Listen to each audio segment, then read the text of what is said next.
ভেঙে যাওয়ার এক বছরেও সংস্কার হয়নি চুয়াডাঙ্গার জীবননগরে 4টি গুরুত্বপূর্ণ ব্রিজ। স্থানীয়দের উদ্যোগে 3টিতে অস্থায়ীভাবে চলাচল ব্যবস্থা করলেও একটি এখনো বন্ধ। এতে প্রতিনিয়ত দুর্ভোগ পোহাচ্ছেন পথচারী, শিক্ষার্থী থেকে যানবাহন চালকরা। চুয়াডাঙ্গার জীবননগর থেকে ওমর ফারুকের পাঠানো তথ্যচিত্রে আরও জানাচ্ছেন সুলাইমান কবির।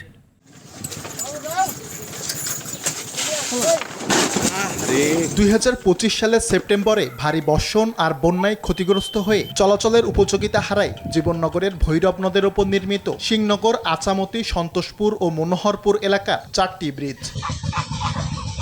এক বছরেও এগুলো সংস্কার বা পুনর্নির্মাণে উদ্যোগ না নেয়ায় নিয়মিত যাতায়াতে বিপাকে পড়ছেন কৃষক, শিক্ষার্থী, রোগী সহ সাধারণ মানুষ।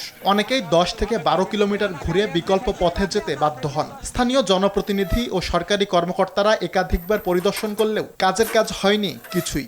আমাদের ব্রিজটা আজকে ভাঙেনি, 1 বছর ভেঙে গেছে। আমরা এই ব্রিজটা নিয়ে খুব কষ্টই আছি।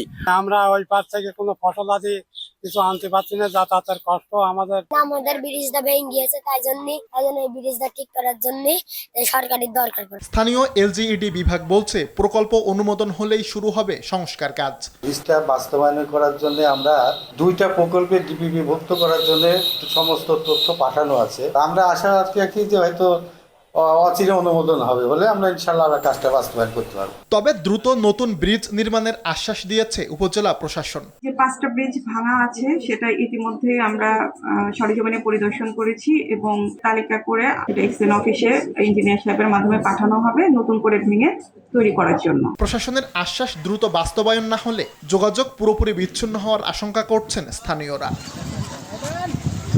সুলাইমান কবির, RTV।